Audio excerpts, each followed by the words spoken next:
Our story begins with a third-rate novelist, Liu Guo, facing the darkest moment of his career. His own story's ending was so trash, it pissed off the wrong reader, because that reader is the one who followed the series for a whole year only to get a suicidal ending. Is the character himself, the king of hell. The fictional came to seek revenge on the author. You can't make this up. Liu Guo is already on his knees begging. This is it. The king of hell roars about the trash ending, talking about revenge. Liu was labia was final playa. I don't want to die young. Do you think the king of hell cares? Of course not. A couple of bang-bangs later, he's a goner. But the king offers a choice. Be reborn into his own crappy world. Fix the ending, get a wife, save the world, or remain a virgin for eternity. What kind of choice is that? No choice really.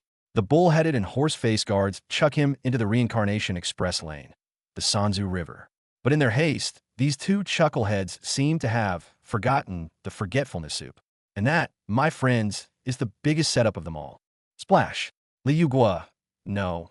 Now he's Liu Guo. Consciousness swapped from a freezing hell river to a warm Nalan city street. He opens his eyes and immediately freaks out. Why? Because of who he's been reborn as. He's become the infamous useless, good-for-nothing, cannon fodder villainous son-in-law from his own novel. Liu was Labiawu. Why was I reborn as the villain? He screams in despair. The world's ending in a decade anyway, right? How's it even worth it? But in the very next second, despair flips to euphoria. Wait, I created this world. Every treasure location, every lucky encounter process, every character's weakness and secret. I know them all. I'm the creator of this world.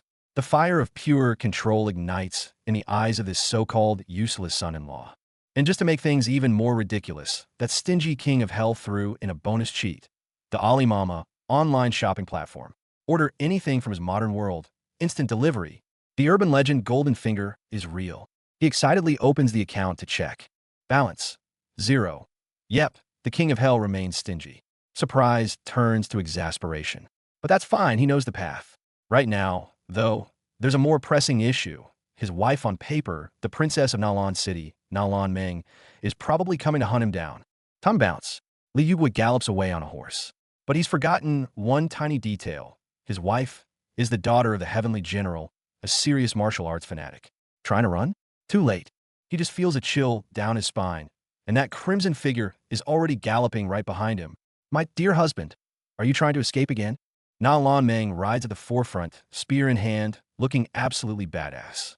Liu Guo is stunned, a thought flashing through his mind for the first time. So this is my wife? She's so cool and gorgeous. Heartthrob or not, reality is harsh. The onlookers gossip. He's going to get punished again. He was beaten and left hanging on a tree not too long ago. I feel bad for him. Liu Guo is captured on the spot and forcibly escorted home. As they ride back together, this son-in-law dubbed the idiot is so close to his powerful wife for the first time. He catches a whiff of a fragrance he's never smelled before, a faint floral scent that makes his heart race. And the source of that scent? The frosty Nalan Meng beside him. For the first time, his heart stirs because of her. That flutter is quickly extinguished. Back at the palace, when he dares to try getting closer, Nalan Meng's eyes turn to ice. I'll cut off your fingers one by one if you dare to lay a finger on me. Liu Guo's soul almost leaves his body in fright. In the end, he's ordered to follow her to the ancestral shrine. In the ancestral shrine, he's forced to kneel before the memorial tablets of his parents. It's only from Nalan Meng's soft, guilty confession that he learns the brutal truth of their marriage. It was all because of their father's sworn brotherhood. His own incompetence has made the relationship a hollow shell. The only reason Nalan Meng stays is out of respect for his deceased parents. Staring at the tablets, the memories of the original Liu Guo flood in. He remembers how, in the original story, he remained a loser. How, half a year later when the main protagonist appears and massacres Nalan City, he could only watch helplessly as Nalan Meng fell in a pool of blood. I feel so bad for her. A wave of intense guilt drowns him. But this time is different. Since he knows the plot, he must not let the tragedy repeat. A single thought grows wildly in his mind. But if we start developing our city now, we might be able to fight back. The resolve to save her solidifies right then and there. Back in their quarters, he acts immediately. To use the Alimama system, he first needs to test if this world's currency works. So, facing Nalan Meng's accusing, are you going to gamble again? He says, if you give me 100 silvers, I might be able to help save this city. That statement makes Nalan Meng freeze. For the first time, her face shows shock and a hint of Hope? Does she actually believe this idiot might have changed? Na Lanming is skeptical, but Li Yugua fires back. Nope, starting a business instead. He points at a map, confidently explaining Nalan City's advantage as the only path to the capital, a hub for merchants. Nalan Menklisens, stand. This is the first time I've seen him being so serious.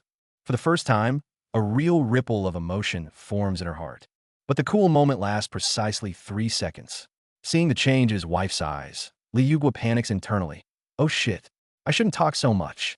If she finds out I possessed her husband, I will be dead in no time. The aura of wisdom he just built nearly gets washed away by his own cold sweat. In the end, the financially stretched Na Lanming produces only 50 silver coins as a test. 50 is enough. Li Yugua agrees immediately. His true intention? One thing only, test the Alimama system. With the startup fund in hand, he heads for the city market. Walking through the bustling market, lamenting the city's hardships, he secretly takes out the coin pouch. Let me try using it. He takes a deep breath, ready to activate the miraculous system connecting 2 worlds. Here comes the moneymaker. He quickly orders 2 bottles of pepper powder online. The moment he gets them, a portly, richly dressed merchant with a big beard, Shi Chung, is magically drawn by the pepper scent and makes a grab for him. Li Yugua thinks he's being mugged and freaks out. Shi Chung quickly explains. He's just so excited because he smelled the spice from the western region. Misunderstanding cleared. Both men burst out laughing. Business is here. Shi Chung instantly offers 50 silvers for the pepper. But as the world creator, Li Yugua already knows from the original story that this stuff is uber rare here. Playing it cool, he begins the art of the deal.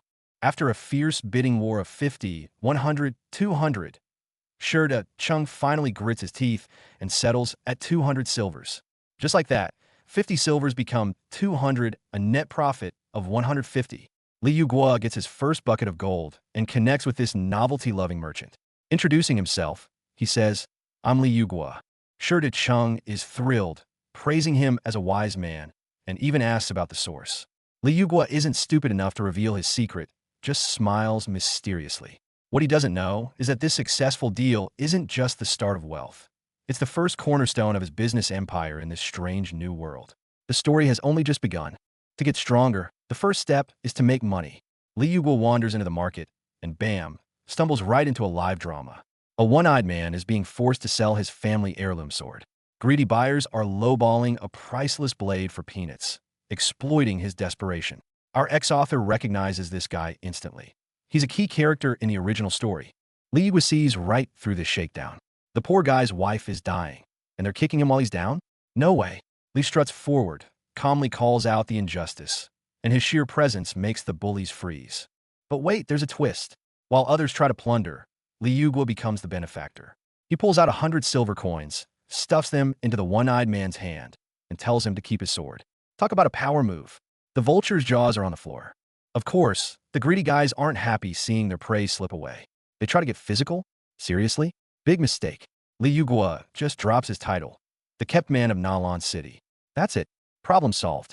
The place clears out faster than you can blink. Peace. The one-eyed man is stunned, overwhelmed by the unexpected, life-saving kindness. He thanks Li with tears in his eyes, swearing to repay this debt one day. Li Yugua acts cool, but inside he's fist-pumping. Jackpot. Guan Yun Fan, the legendary king of thieves and a key ally of the original protagonist, now owes him a massive favor. People mock him, calling him a fool for throwing away 100 silvers. Little do they know, he ducks into an alley and pulls up his Alimama system. His plot armor? It ticked up a tiny bit from that pathetic 2%. Glancing at the original hero Yi Qiong's monstrous 98%, he sighs. This is going to be a long road. But the realization hits him like a truck. He's cracked the code.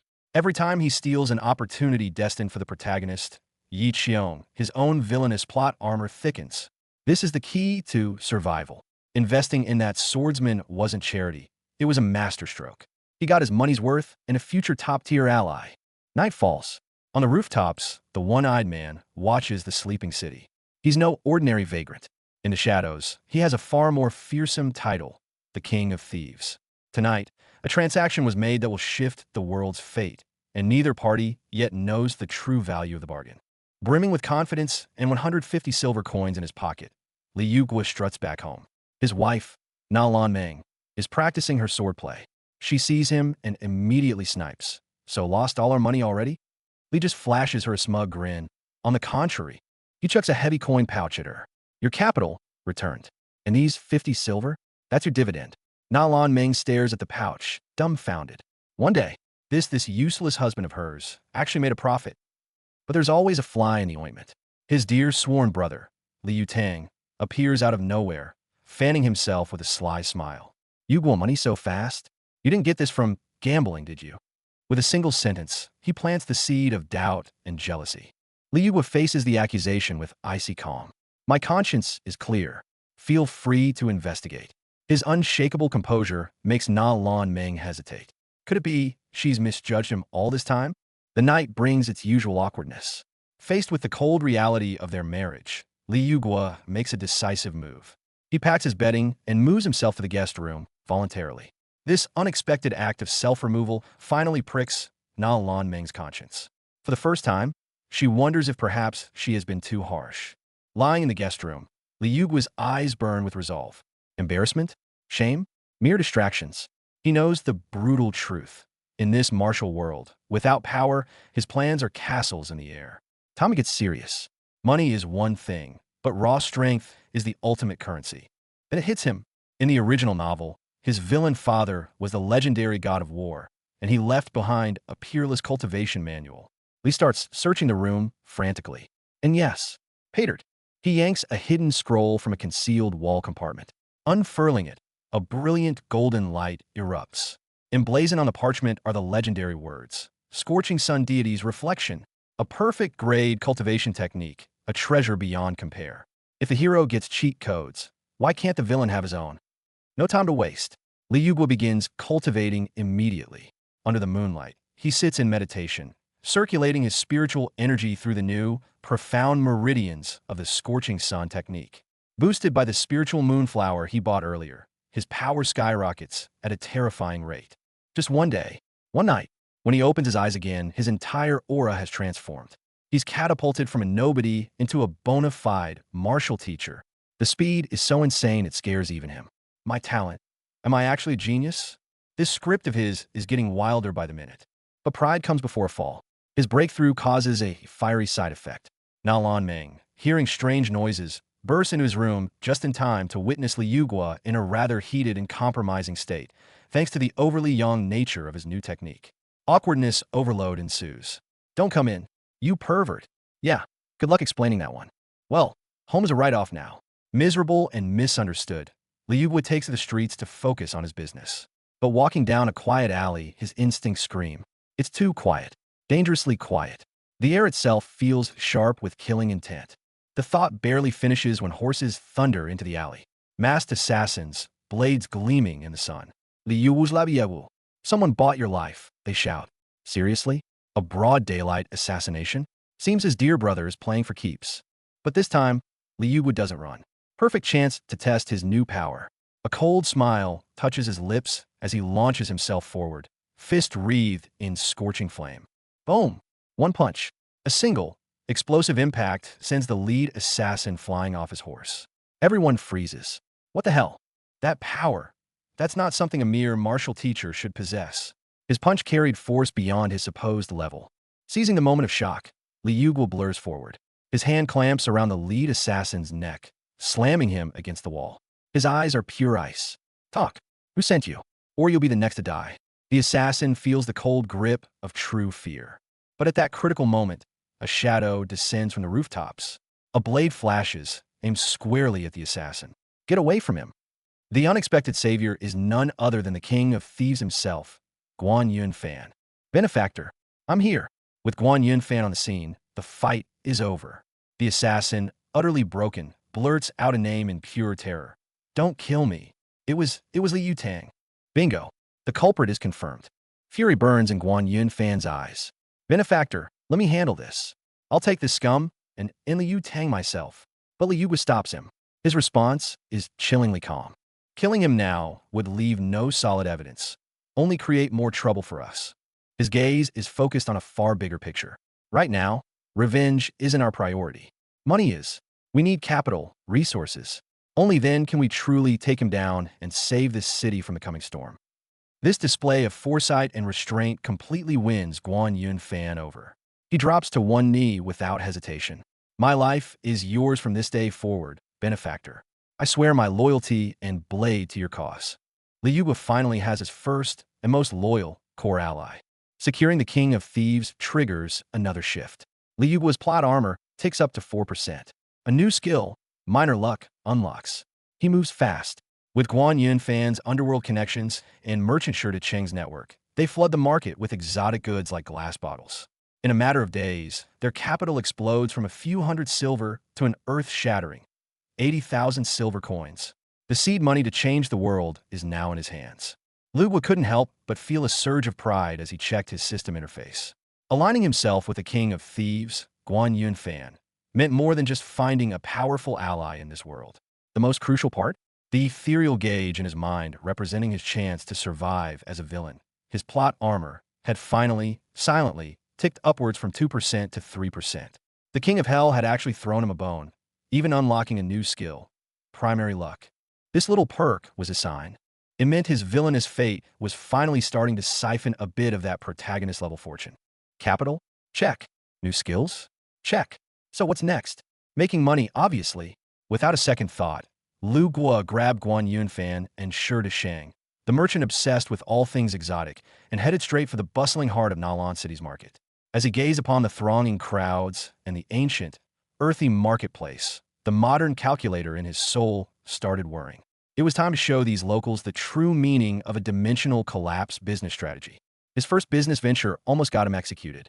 Beaming with pride, he pulled sugar and, most catastrophically, salt from his Ali Mama system. In his modern mind, these were cheap commodities that would sell like crazy here. The result? Shi Shang, the local merchant, nearly fainted from terror, sweat pouring down his face. Brother, my dear brother, smuggling salt is a capital offense. It was only then that Liu Guo smacked his own forehead in realization. He remembered salt was a valuable commodity in ancient times, but completely forgot it was a government monopoly. This move was a classic case of paying the stupidity tax way too early. Salt was out of the question. So, how about something else? Liu Guo hauled out several crates of glass liquor bottles. He figured, these shouldn't be illegal, right? Wrong again. His modern common sense had betrayed him once more. When Shi Shang's beady eyes widened to the size of dinner plates, fixated on the crystal-clear glassware with a hunger akin to a wolf spotting fresh meat, Liu Guo's heart sank. Oh crap. Glass is a luxury akin to gems in this era. This was like using a gold bar as a doorstop. A colossal waste of potential.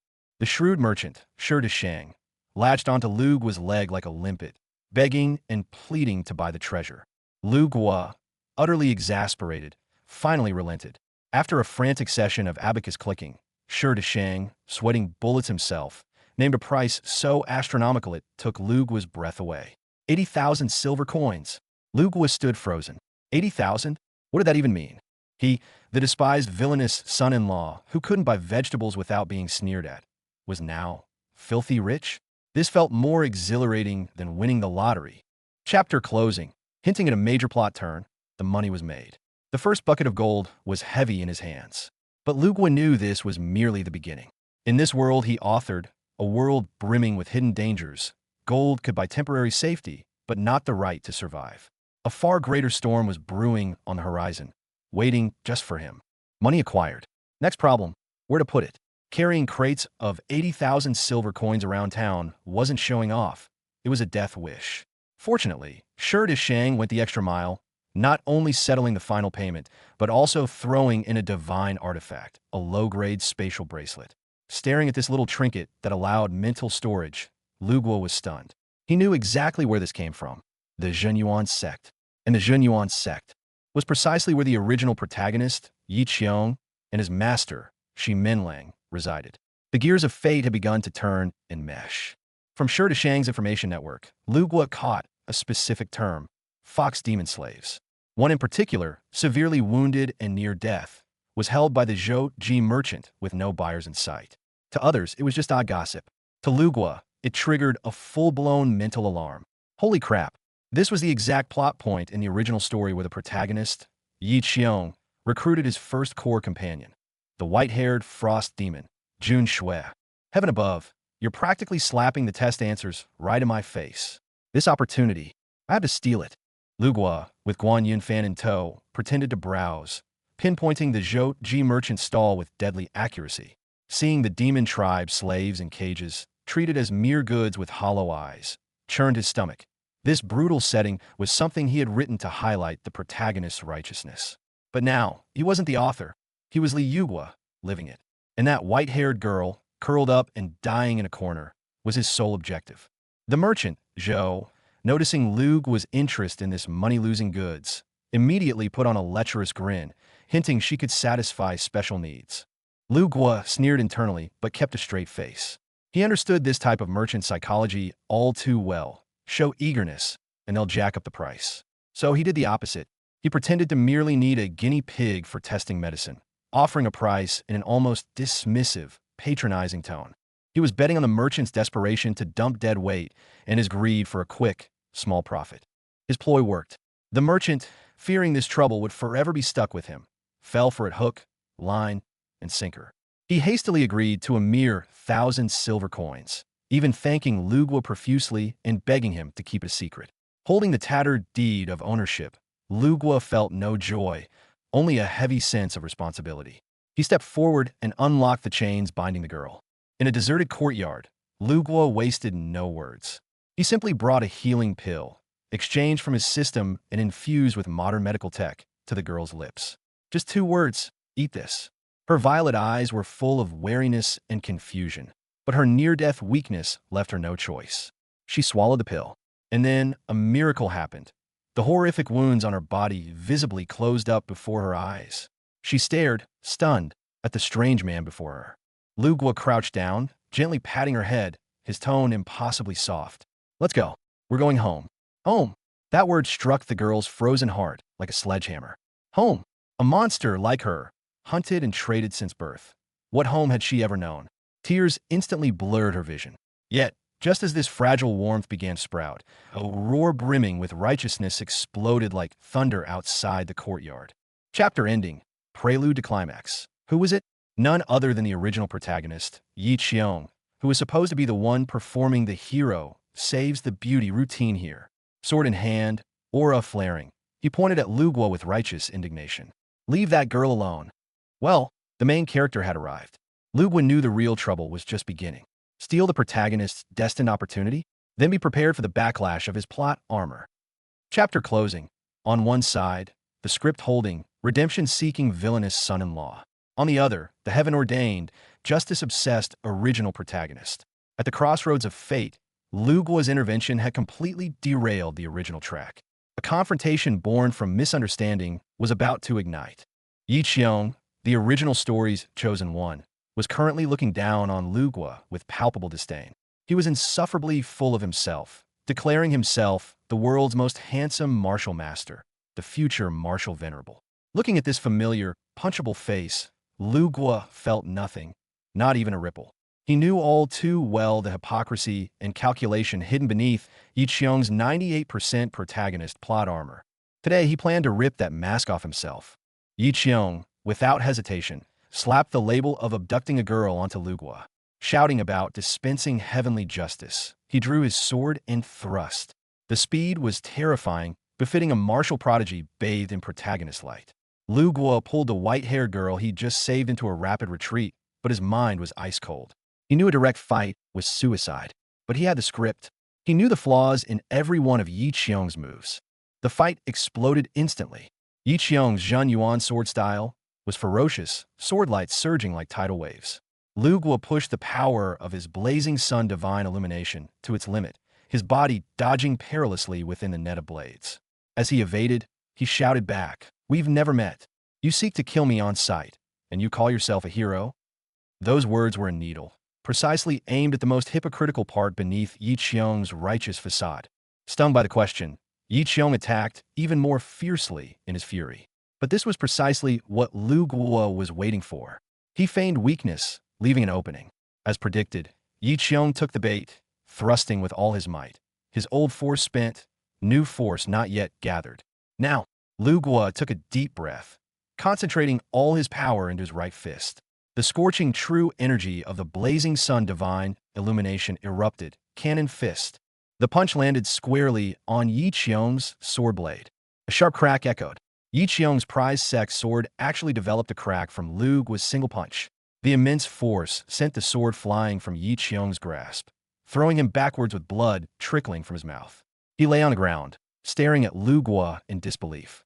How could somebody dismissed as a trash son-in-law possess such power? Lu Guo stood, retracting his fist, the flames slowly dying out. He looked coldly at the protagonist on the ground and delivered the soul-crushing line. Try to kill someone you just met, and you have the nerve to call yourself a hero? Yi Qiong's psyche shattered. He was a once-in-a-century genius of the Zhenyuan sect, a man destined to stand atop the world. How could he be humiliated like this by a villain, a son-in-law?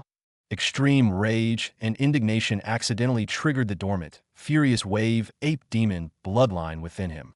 Violent blue energy erupted from his body, his aura skyrocketing in an instant. Though confused, Lu Guo instinctively trusted Jun Shui, the name he had already given her in his heart. He moved with explosive speed, coordinating with her assault. Just as Yi Qiong tried to intercept, Guan Yunfan suddenly burst in from the side, his fierce swordplay forcing Yi Qiong to defend himself. The battle situation, thanks to Jun Shui's unexpected move, instantly became chaotic and delicately balanced. Just as the melee was about to escalate, a powerful, chilling presence abruptly descended. A middle-aged man in purple and white robes, with a profound and deep aura, appeared like a ghost at the center of the battlefield. With a mere wave of his hand, an invisible force field violently separated the combatants. The newcomer was none other than Yi Qiong's master, one of the original story's major villains, the Zhenyuan sect master, Shi Menlang. Chapter ending, climax paused. Shi Menlang's arrival instantly cooled the heated scene. He glanced at his disheveled disciple, then at Lu Guo, who stood calm and composed with the king of thieves, Guan Yunfan, by his side. A barely perceptible flicker of interest passed through his deep eyes. The conflict born from misunderstanding seemed poised for a turn that no one expected. Shi Menlang, a true veteran, handled the situation flawlessly. He first apologized on behalf of his disciple's recklessness to Your Highness, referencing Lu Guo's status as the son-in-law of Nanlan City, and presented a Zhenyuan sect healing pill as compensation. This move preserved the sect's dignity while probing Lu Guo's background. Lu Guo, fully aware, played along, responding with neither subservience nor arrogance. So you are Master Shi Menlang. I've heard much about you. Two shrewd individuals completed their first, wordless contest of wits. Watching from aside, Yi Qiong was both anxious and furious. He couldn't understand why his master was being so polite to a villainous son-in-law, especially when Guan Yunfan arrived sword in hand. Misunderstanding the situation and stepping forward to defend Lu Guo, Shi Menlang's appraisal of Lu Guo seemed to rise another notch. To have tamed a figure like the king of thieves, this son-in-law was anything but simple. For the first time, a subtle, unspoken rift formed in Yi Qiong's heart between his own justice and his master's calculations. The misunderstanding was resolved, on the surface at least. Shi Menlang left, taking a visibly resentful Yi Qiong with him. Before departing, the master gave Lu Guo a deep, meaningful look, saying, I will pay you a visit soon. A threat? Or an olive branch? Lu Guo couldn't be bothered to overanalyze. All he knew was that today, he had not only stood his ground against the protagonist in combat, but also made a lasting impression on a future major villain with his wits. The villain plot armor in his mind silently climbed to 4.5%. The commotion faded, leaving only Lu Guo and the white-haired girl silently trailing behind him. Finally, he had a chance to look at her properly. Though weary from the ordeal, the deadness in her violet eyes had lessened, replaced by a complex light. After a moment's thought, Lu Guo turned and asked with a gentle smile, By the way, what's your name? The girl started slightly, lowering her head, her voice a whisper. I have no name. Looking at her snow-white hair, an idea struck him. Then, from now on, your name is Jun Shui. And starting today, this is your home. We are your family. Jun Shui, home, family. These words were too foreign, yet too warm for her. Looking at Lu Guo's gentle smile, feeling the light pat of his hand on her head, the ice encasing her heart seemed to melt under a warm current. Tears welled up uncontrollably once more. But this time, they weren't tears of despair. She nodded vigorously, carving the words master and family deep into her heart. Liu Guo's path as a villain was no longer a solitary trek. This white-haired girl with violet eyes didn't even have a name. until Li Yugua gently patted her head and said, "Then I'll give you one. Your name will be Jun Shui." Her surprised eyes held their first spark of light. But as soon as the sweet moment passed, Li Yugua turned to discuss business with his friends. They needed to watch out for that cunning guy. Sharing a drink with his sworn brother Guan Yunfan felt great, until a familiar ding echoed in Li Yugua's mind. Wait, did his villain plot armor just go up a notch? He stared at the system interface visible only to him, then at the 95.5% protagonist plot armor belonging to his ultimate rival, Yi Qiong. A sly grin spread. Little by little, the script of this world was being rewritten. Just as he was planning his next move, a familiar voice called out to them. It was Shi Shang. Seeing his loyal customer, Li Yugua's entrepreneurial spirit soared. Time for another round of modern wonders trading. Shi Shang had officially become Li Yugua's biggest fanboy. He could turn a simple straw sandal and a chamber pot into objects of legend. One puff of air, and the sandal snapped open into a fan. The pot? Oh, that wasn't for business. It was a portable artifact holding 5 liters of water. Brotherly could only watch in awe of this marketing genius he helped create. The sales pitch was so convincing, even Shi Shang himself bought into it. He took a deep swig from the so-called portable artifact before anyone could stop him. "Boss, that's a chamber pot." Guan Yunfan screamed in horror. The next moment, Shi Shang transformed into a human fountain, creating a scene of pure comedy. Li Yugua could only facepalm. "Bro, you are not picky at all." Another successful, wildly profitable deal. Looking at his bulging coin pouch, Li Yugua felt a sense of satisfaction he never knew in his modern life. Making money through sheer, unadulterated absurdity. Now, this was the way to live. Cash in hand, Li Yugua hit the market with a clear goal: power up. His eyes locked onto the vibrant snow spirit fruit. The merchant quoted 1,000 silver coins each. Seeing his interest, the seller tried his luck. "How about 50,000 for a bundle of 6? Li Yugua almost snorted. "Trying to hustle a modern man with your antique haggling? Please." Li Yugua played a masterful switcheroo. He knew the merchant was obsessed with the strange, shiny modern knife. So, he pretended a cheap clay pot was the valuable item and threw in the knife as a freebie. The seller, thinking he got a steal, happily shoved the precious snow spirit fruits at him, even inviting him for a drink. Jun Shui was baffled. "Master, why is this fruit so expensive?" Li Yugua just chuckled. "Silly girl, the real treasure was the knife all along. It was all an act." A quick inspection sent his heart racing. This fruit was pulsing with energy, wrapped in layers of potent protagonist luck aura. This was a heaven-sent treasure, destined for the main character. "Sorry, Yi Qiong, not today." And the cherry on top? That familiar ding. Plus 0.5% villain plot armor. Another tiny step away from his doomed fate. He didn't hesitate. Li Yugua turned and handed the rare ring to Guan Yunfan. "This will be more useful to you. Keep it." Guan Yunfan was stunned. "Brother, this is too valuable." "Nonsense," Li Yuwu insisted. "We're brothers. Give it to the person who can make the best use of it." The King of Thieves was moved to tears, swearing loyalty. But the moment of brotherhood passed as Guan Yunfan's expression turned somber. He had to leave to care for his ailing wife. Even brothers must part ways. Back at the manor with Jun Shui, Li Yugua wasted no time. He presented the precious snow spirit fruit.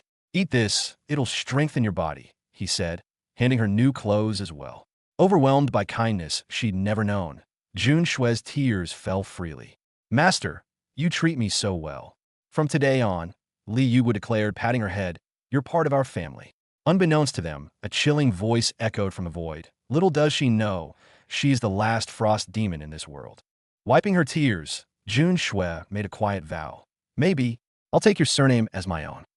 The first order of business upon returning was to inform Na Lanming about their new housemate. "From now on, Jun Shui will be my personal maid." "Na der Lanmingst Eibro deutscht in diese Probe." "Oh, and who gave you permission to bring home random girls?" "We have plenty of maids." Li Yugua just shrugged. "Your maids won't be loyal to me." Struck by this logic and something else, a flustered Lanming could only huff in agreement, her cheeks slightly flushed. Having placated his wife, Li Yugua promptly made a rookie husband-for-hire mistake. He proudly slapped the heavy bag of silver coins on the table in front of Na Lanming. She immediately eyed him with suspicion. "Where did you get this money? Did you rob someone?" Cue the internal panic. Oh crap. He completely forgot his public persona was the broke, useless husband living off his wife's fortune. Explanation time. Maybe? Facing Na Lanming's sharp, distrustful gaze. Every alarm bell in Liugua's head went off. Danger. Critical error. His mind raced. I screwed up. Why did I flash this much cash? My kept man cover is about to be blown sky high. A cold sweat broke out instantly. To be continued. As our hero scrambles to lie his way out of his own success and keep his useless consort cover intact. How's that for a plot twist? When in doubt, lie with confidence. Liugua instantly switched to his best honest man face. Darling, you misunderstood. How could I rob someone? I found it. Right on the street, near the gate. Nalan Meng was almost amused by the audacity. Found it? Do you think Namlan City is a treasure trove? Undeterred, Liugua doubled down. I swear. Besides, who was it that said they wanted to make this city more prosperous again? The sudden role reversal caught Lan Meng off guard. Na Lan Meng looked into his determined eyes and felt a genuine shift inside. This man was nothing like the timid, useless waste of space from before. There was light ambition and a weight she couldn't quite decipher. Her posture softened, a hint of something unnameable coloring her voice. Are you going to sleep in the guest room again tonight? Having survived the crisis, Liugua relaxed. Yeah, for now. Oh, and arrange an extra room for Jun Shui too, please. His easy acceptance made a strange pang shoot through Lan Meng's chest. Sleep wherever you want. Lan Meng huffed, storming off, leaving Liugua alone. He sighed. Not the time for that yet. Later that night, remembering Jun Shui hadn't eaten the fruit, he went to check on her. As he reached her door, a sense of foreboding hit him. He pushed it open, only to have a blast of crimson energy shoot straight at his face. Taking a deep breath to calm his racing heart, Liugua produced the fruit. Here, eat this to replenish your energy. Watching Jun Shui bite into it, her face lighting up with pure bliss, a paternal sort of smile spread across his own face. With Jun Shui resting, Liugua got to work. He needed to understand his own limits. Researching his body's family records yielded a shock. His father, Li Guangyi, possessed a legendary tier bloodline, the blazing wolf spider. But bloodlines weaken in descendants. The key was his mother, Chun Xiu'er, a disciple of the mysterious Snow-Wing sect. A bolt of understanding struck him. To gain power quickly, replacing or evolving one's bloodline. Could that be the path? Cross-referencing with his system, he confirmed the terrifying tiers. Ancient, legendary, mythical, rare. The gap between each was monumental. And his ultimate foe, Yi Qiong, possessed a mythical tier Thunder Python bloodline. The sheer weight of that disparity hit him like a ton of bricks. Even worse, cold calculation based on his plot armor whispered a truth. Time was running out. Maybe just 6 months left? Pressure? It only sharpened his mind. He suddenly remembered a hidden secret from the original plot. A way to replace an unawakened bloodline. An opportunity meant for Yi Qiong. Sorry, protagonist. No defense. The monster graveyard outside the city seemed promising. Just as he was planning this risky move, trouble found another victim. Back at the manor, Na Lan Meng's jealous personal maids had cornered Jun Shui. Inside the room, the maids circled Jun Shui. A sharp slap echoed. Talk. What's your relationship with that trash? How do you have a snow spirit fruit? Jun Shui fell to the ground but cried out defiantly. My master is not trash. Her courage only earned her more kicks. Outside the manor walls, however, a different kind of trouble arrived. A squad of city guards was storming the gates. A trap meticulously set for Liugua was about to be sprung. And our hero, for the moment, remained blissfully unaware. The storm hit with the subtlety of a battering ram. In the dead of night, city guards swarmed the Li Manor, shouting for Liugua to come out. The charge? Salt smuggling. Fresh from discovering the maids bullying Jun Shui, rage boiling in his veins, Liugua stepped out to this scene. The final, chilling touch? His beloved sworn brother, Li Yutong, stood among the guards, wearing a mask of profound disappointment. Little brother, I never thought you'd stoop to smuggling. Instantly, Liugua's mind sharpened. Seeing Li Yutong confirmed his suspicion. This snake must have spotted him with Shi Shang. But that's their proof? Pathetic. A cold smirk played on his lips as he fanned himself. Smuggling salt? Where's your proof? On cue, several terrified salt merchants were shoved forward, forced to their knees. Brother Li, they caught us, we confessed. Wham! Witnesses and a confession served on a silver platter. Rain poured down as Na Lan Meng rushed out. Horrified, Li Yutong shook his head in the downpour. Earning money. Little brother, this is not the way. Na Lan Meng stared at the evidence, deep disappointment in her eyes. All that money in a few days. I am disappointed, Kropka. Furious, Liu yelled, I'm being framed. Jun Shui rushed to his defense. My master is smart. He wouldn't do this. One of the bitter maids sneered. Smart? He's a lazy, good-for-nothing dog. Liar. Jun Shui cried out. Amidst the chaos, a glint of decisive clarity flashed in Li Yugu's eyes. He had a plan. Calmly, he produced an object that left everyone speechless. A simple, transparent glass bottle, common in the modern world, but a priceless artifact here. I need to smuggle salt to earn this much. He gestured to the pile of gold coins, his smile dripping with contempt. Do you all know what this is? Li Yutong was stunned. Is that a glass bottle? Correct, Li Yugu declared. This money came from selling these. This fine glassware from across the seas is my first step to making Namlon's city prosperous. The plot twist landed with the force of a thunderclap. The plot armor the King of Hell gave me is no joke. Watching my sworn brother Li Yutang publicly accuse me of smuggling illegal salt, I didn't even flinch. My trump card was about to play itself. Trying to destroy me? Not yet. At the crucial moment, my God sent Shi De Chung bursting in. My old brother timed this perfectly. One sentence, I was just selling glass bottles. All the smuggling charges instantly washed away. Look at Li Yutang's face. Priceless. Talk about a backfire. Watching the very salt merchant Li Yutang brought in turning the accusations against him, Chef Iskis, seeing him kneel and plead for mercy, I had to admire the King of Hell's twisted sense of humor. It played out exactly like the novel I wrote. The conspiracy crumbles. In a desperate move to cover his tracks, Li Yutang murders the salt merchant on the spot. My wife, Na Lanming, finally sees his true colors. All her previous distrust and disdain for me? Yeah, that foundation just cracked. Crisis averted, my name cleared. I was about to grab Shi De Chung for a celebratory drink when a hand tugged my sleeve. I turn around. It's her, Na Lanming, avoiding my gaze, a faint blush on her cheeks.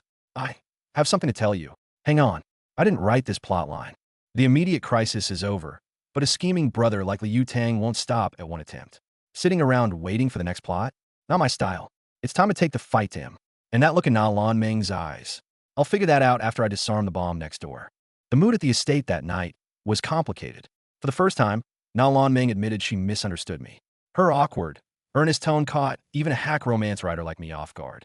But this wasn't the time for fluttering hearts. Li Yutang, you will pay. The crew assembles. Guan Yun Fan, my ace fighter and information broker. Jun Shui, my personal AC unit and loyal shadow. The plan is simple. We fight fire with fire. Li Yutang likes his schemes dirty. Fine. We'll burn his whole house down from the foundation. Busting down his door? Too crude. To crush him, we need undeniable proof, a crime so solid it buries him. And as the author of this world's story, I just happen to know where to find that little present. My target is the person closest to Li Yutang, yet the least guarded by him, his wife, Bai Linglong. A woman desperately searching for her brother, missing for 3 years. And I know where he is. Or more precisely, where he's buried. Getting close to Bai Linglong requires finesse. Under the guise of learning music from my beloved wife, I first butter up her mother. Money talks, respect opens doors. See? Modern sales tactics work wonders, even in ancient times. This Mother Zhang proved surprisingly easy. A small gold ingot brought a smile to her face and got me the introduction. Looks like Li Yutang cares less about his wife's family than I, a supposed outsider, do. I meet Bai Linglong. Her guard is sky high. To her, I'm just her husband's useless sworn brother making a nuisance of myself. That is, until I utter those words, your brother's whereabouts.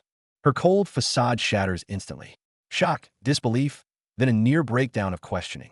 How could you know? How? Because I wrote it. He's not just dead. His murderer is the man sharing your bed. I tell her, tomorrow, I take you to the truth. The undeniable, cold hard truth kind. It's a trade. She gives me the ledger with Li Yutang's crimes.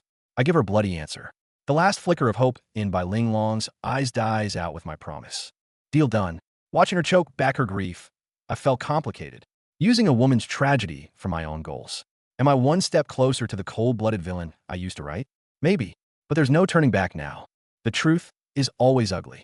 The moment those shattered bones are unearthed, the moment Bai Linglong recognizes the unique old fracture on her brother's leg, her world collapses. The whole search, the ransom story, all lies crafted by Li Yutang. The fatal neck wound, only 3 people could have done it. Me, Na Lanming, or the bandit chieftain. And the key piece of evidence? Her brother's jade pendant, which he never took off, was missing. Li Yutang didn't just kill him. He took the final token too. Bai Ling Long kneels before her brother's bones, no longer crying. Her tears have dried up, replaced by an ash-gray hatred that could incinerate everything. Do you want to avenge your brother? I ask. Her answer is absolute. Liu Tang has a ledger. Every deal with bandits, every illegal arms trade, all recorded in it. She wants me to get it and expose his true face. I agree. A revenge alliance is forged over a dead man's grave. Transaction complete. With a lethal ledger in hand, I leave that sorrowful place. The internal threat is neutralized. Now it's time for this villainous son-in-law to do what I'm supposed to do. Step 1 to saving the world. Making sure people can eat. On the outskirts of Nalan City, I set up shop. Public recruitment. Work for relief. Reclaim the wasteland. 7 pounds of white flour per person per day. To the starving poor, this wasn't an announcement. It was a thunderclap. The crowd explodes. Suspicion, shock, then a frantic scramble. Is this real? Why would someone like him help us? Looking at those faces, shifting from despair to flickering hope, the save the world mission the king of hell forced on me suddenly feels tangible. Chaos reigns briefly, but the promise of pure white flour brings order faster than any guard. Looking at the long line, I feel a sense of value in this world for the first time. Not for survival, not for revenge, but for building. Well, I didn't expect. Na Lan Meng showed up, watching me from the edge of the crowd. In a moment of sheer impulse, I yell to everyone, and my wife, Na Lan Meng, will stand with Li Yugua until the very end. The second the words leave my mouth, I cringe. So cringy. Sure enough, I can feel the murderous aura from across the field. That bastard, why does he say such embarrassing things? See? She's furious. But Guan Yin Fan told me she thinks I've really changed. Is there a chance? 3 days of intense reclamation work. Watching the fields take shape, seeing light return to people's eyes. I was just starting to feel a sense of accomplishment. Then disaster strikes. The site was attacked. Jun Shui was kidnapped by bandits from Spirit Snake Mountain. We mounted up immediately, but arriving at the scene, we found more than just chaos. The bandits who attacked were all dead. Miserable deaths, faces blackened. These weren't battle wounds, this was poison. Guan Yin Fan's face turns ashen. Poison smoke, that's the spirit snake miasma of the king of venom. They weren't after the work site. He looks at me, eyes wide with realization. They're after me. A plot within a plot? This kidnapping just got a whole lot more complicated. The work site just erupted in chaos.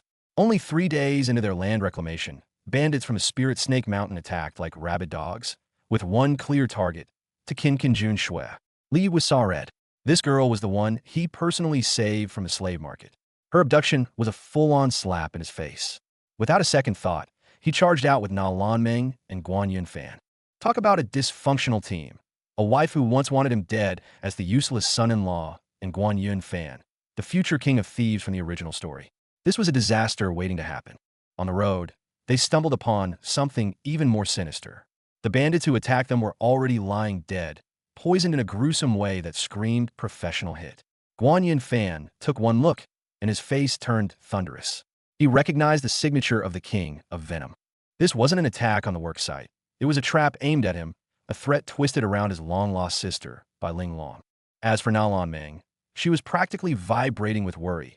But was this frantic energy for her useless husband, or for the dignity of her general's household? Even she was starting to get confused. They tracked their way to Spirit Snake Mountain. But the moment they approached the king of venom's garish purple tent marked with a poison character, disaster struck. Before they even saw the actual poison, tiny mushrooms sprouted on both Li Yugua and Guan Yin Fan's heads. The king of venom doesn't believe in fair fights. His toxins seep into every pore. Both men went down instantly, dizzy and unable to stand. Only then did the villain saunter out, his gaze landing on Li Yugua's face with utter contempt. Oh, look what we have here. The famous live-in son-in-law of Nanlan City.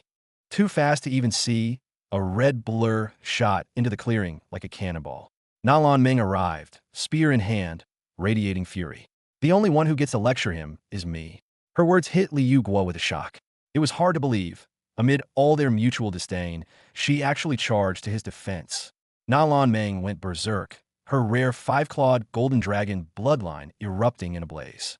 Gold dragon energy coiled around her, screaming for a deathmatch with the toxic villain. But the moment of glory ended almost before it began. The King of Venom was a dirty fighter for a reason. Exploiting Na Lan Meng's frantic need to protect her husband, he hit her with a sneak attack, 100 venomous spirit path, a poison that seeped directly into her bloodline. No sooner was she struck down than she vomited dark blood. The very act of unleashing her bloodline had only accelerated the toxin.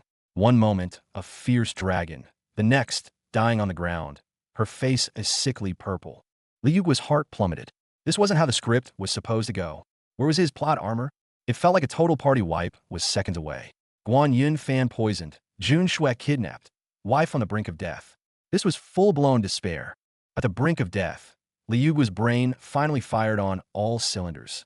He noticed a flicker of something off when the King of Venom mentioned his wife.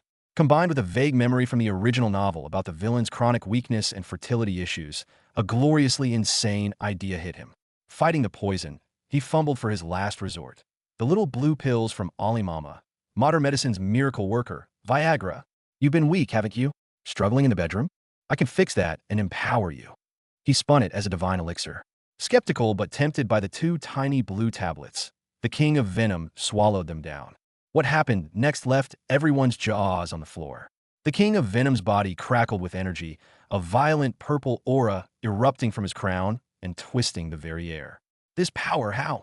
He was dumbfounded, stuck at the martial soul realm for years with no hope of breakthrough, and a single little blue pill blasted him straight to Martial King. This wasn't poison. It was a heaven-sent gift.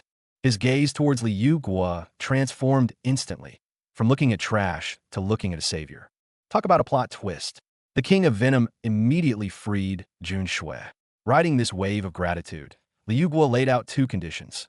First, stop interfering with Guan Yunfan and his sister by Linglong.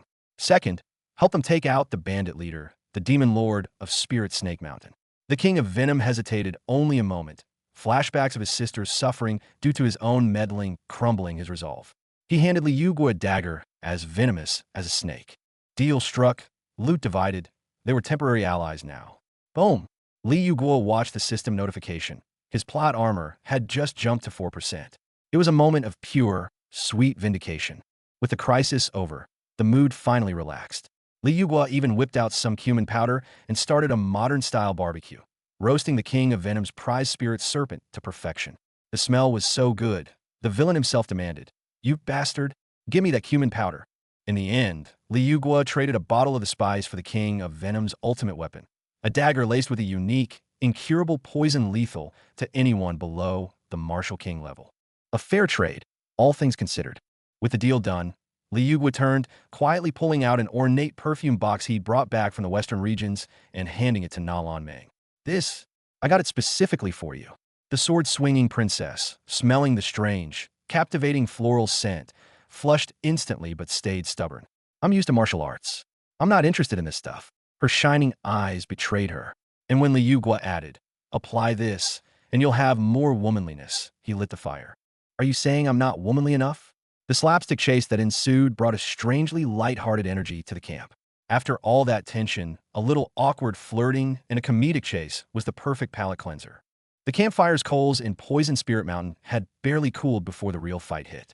Luo Jie, the infamous deputy commander of Ling Shishan and his mountain of bandits, descended like a swarm. He taunts them for being outnumbered, but his gut is already screaming something's wrong. Yuguk's cold eyes lock onto him. In the original plot, this mohawk-headed thug was little more than a stepping stone. Perfect. This new, venom-drenched dagger needs a trial run. The fight explodes. Na Lan Meng's flame cannon fist teaches the front line a brutal lesson, while Guan Yunfan goes full blender with a spear, launching enemies left and right. Jun Shui watches, wide-eyed, barely believing her master's power level. Martial teacher rank already? As the enemy commander rumbles forward, Lan Meng readies her spear. "I'm going in." She's not asking for permission. Meanwhile, Yuguk is already sizing up the Mohawk menace. Capture the leader, win the battle. Yuguk doesn't waste words. He moves with a power Luo Jie never anticipated. The bandit commander came to humiliate the kept man, but the first clash shatters that illusion. His staff is knocked aside with terrifying force, and he's slammed into the earth. Spitting blood and dirt, he stares up in pure disbelief. "Ew, are you actually the Yuguk?" The man in front of him is nothing like the rumors. That's exactly right. Yuguk plants a boot on Luo Jie's back, the tip of the poisonous dagger grazing the man's throat. He leans down, his smile freezing. "Talk. Who warned you we were coming?" He knows the script. In the original story, their ambush failed because of spy. And that spy's trail almost certainly leads back to his charming sworn brother, Liu Tang. The venom gleams on the steel, and Luo Jie's blood runs cold. But just as Luo Jie's lips part, disaster strikes. A flash of purple light, faster than thought, shoots toward Na Lan Meng. It's too fast, even for Guan Yunfan. A sickening thud, her defensive aura shatters, and she's flung backward like a rag doll. The attacker laughs maniacally. Ha! I killed the governor of Na Lan City. It's Yi Qiong, the core protagonist of the original world, clad in the purple and white robes of Zhen Yuan's sect. The hero has finally made his move as the villain. Character intro card, tension rising. Yi Qiong's sneak attack changes everything in an instant. Liu Guo's heart plummets. The gears of fate have begun turning down the most dangerous path from the original story. Chapter cover. One moment was warmth and wine. The next is a desperate fight for survival. Liu Guo cradles the unconscious, bleeding form of Na Lan Meng, his voice raw. Hang on, I'll get you to a doctor. In this instant, plots and missions mean nothing. The only thing that matters is the woman who threw herself in front of an arrow for him. Yi Qiong and his Zhen Yuan sect disciples have them surrounded. He watches them with cold amusement, a cat toying with corner mice. None of you are leaving this place alive. Guan Yunfan's eyes narrow, his fingers finding his hidden weapons. They're going to have to fight their way out or die trying. Na Lan Meng staggers to her feet, fury in her voice. A disciple of Zhen Yuan's sect, working with bandits? Yi Qiong just scoffs. Bandits? Oomph. I'm not even interested in them. His target has always been the anomaly, Liu Guo himself. Yuguo's mind races. Asterisk, this is it. His 98% plot armor is activating. A direct fight is suicide. Asterisk. Run. Guan Yunfan's shout cuts through the air as a storm of hidden weapons erupt from his sleeves. Smoke bombs, caltrops, and needles rain down on the Zhen Yuan disciples. Be careful. The king of thieves is an expert. In the chaos, Liu Guo hoists Na Lan Meng onto his back, and with Yunfan and Jun Shui, they plunge into the dense forest. This is their only shot. They run until their lungs burn, finally finding shelter in a rocky crevice, the sounds of pursuit fading. Gently laying Na Lan Meng down, Yuguo's voice is urgent. How are you feeling? Her face is flushed, her skin burning to the touch as she pants. So hot. Dread fills him. The arrow was poisoned, and the toxin is taking hold. The poison is spreading. It has to be dealt with now. Lan Meng reaches the same conclusion, biting her lip. I have no choice. Her hands tremble as she fumbles with the clasps of her chest armor. Yuguo realizes her intent, his own face heating up. But as the fabric parts, instead of turning away, he suddenly leans in close to her wounded shoulder. Her shocked cry echoes. What are you doing? Hold still. I'm sucking the poison out. Otherwise, the medicine won't work. His tone brooks no argument. Lan Meng freezes, her face a furious scarlet. Her voice is barely a whisper. Then, please be gentle. Under the pale moonlight, he does what must be done, using the most primitive and intimate method to save her life. On the edge of death, the walls between them seem to dissolve. Deep into the night, by the crackling fire, a blanket-wrapped Na Lan Meng watches Liu Guo expertly secure the tent. You know how to do this too? She murmurs. He doesn't look up, his tone flat. Learned it when I came to Na Lan City, alone to find you. The statement hangs in the air. She never knew. Why didn't you tell me? She asks. After a pause, he replies softly, You never asked. The words land like a physical blow. He hands her the blanket. Sleep. I'll keep watch. The firelight dances on his profile. In the quiet of the night, Na Lan Meng finally lets her guard down completely. Her voice is soft but clear. Actually, our marriage wasn't my decision either. The confession hangs between them, finally addressing the heaviest barrier. Liu Guo listens silently, the firelight reflecting in both their eyes. In this moment, after shared peril, the transmigrated novelist and the duty-bound general's daughter truly see each other for the first time.